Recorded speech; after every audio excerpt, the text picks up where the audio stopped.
Now, we often hear about peace in connection with advocacy and protest. And speaking as a veteran of many peace protests, one conversation I've often had with people is whether it makes any difference, whether they themselves are doing any good, or the difficulties of persuading others to join us for fear that they will not do any good either. So I'll look first at some of the issues of principle involved in peace advocacy and protest, why it's necessary and why it might be effective. And what I'm going to do is try to show some of the PowerPoints for this session as I go. So there we are, there's the PowerPoint for peace advocacy and protest.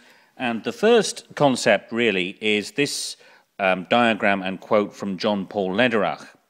And Lederach has this view of social structure as a pyramidical hierarchy. And as you can see, there are top-level peace actors like political leaders, military leaders, bottom-level grassroots leaders. Typical example might be the pastor and the imam who share peace-enhancing messages with their religious communities. And then there are the mid-range leaders. Now, as you can see, they are beset by the difficulty which Lederach calls the interdependence gap of having no necessary connection between them. In particular, it's very difficult for grassroots leaders to feel that their efforts are appreciated or even known about higher up the structure, and they're well aware that all their good work in community relations can easily be undone by one injudicious word from an irresponsible political leader. Now, what Lederach says, therefore, that in that situation, advocates enter the picture because increased awareness of issues, needs and interests leads to demands for changing an unjust situation. Such demands are rarely attained immediately and more likely are not even heard nor taken seriously by those benefiting. There's those interdependence gaps. Hence the entry of advocates who work with and support those pursuing change and for a balancing of power, that is, a recognition of mutual dependence, increasing the voice of the less powerful and a legitimation of their concerns.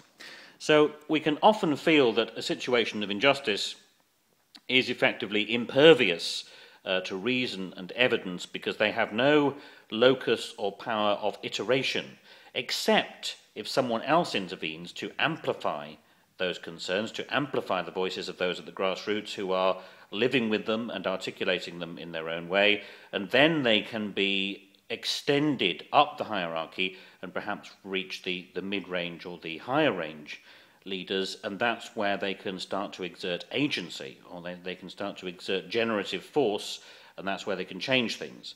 So that's the role of advocates. The role of advocates is often to take the concerns of those who would otherwise be without a voice and project them higher up the levels of society where they can attain that kind of traction. Now, there are good reasons to suppose that that form of activity now encounters more opportunities or perhaps affordances than it used to. And this is because of some of the factors that we've been discussing in connection with the communications revolution. Manuel Castells is the person who told us that we now live not merely in an age of mass communication, but an age of mass self-communication as well. So symbolic domains are of increasing importance, with increasing potential to exert generative force, and they are increasingly accessible to advocates who are advocating on behalf of concerns of people at the grassroots. So let's have a look at another one of Castells' aphorisms, a well-known one, just skip on one there. He says that media are the social space where power is decided. So any political intervention in the public space requires presence in the media space. The rise of insurgent politics cannot be separated from the emergence of a new kind of media space, the space created around the process of mass self-communication. So the upper picture there, as you can see, is a video from Journalists for Democracy in Sri Lanka.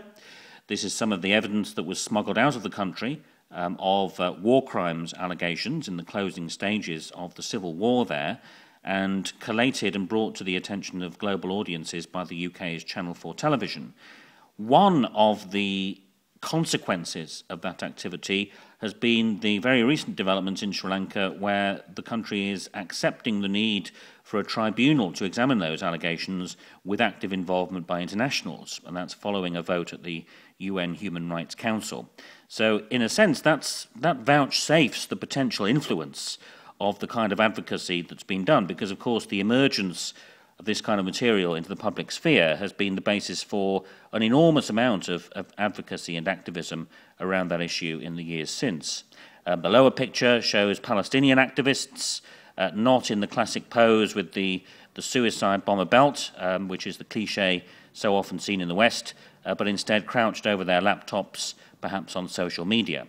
So there are more opportunities there in highly mediated societies of today for advocacy to make a difference.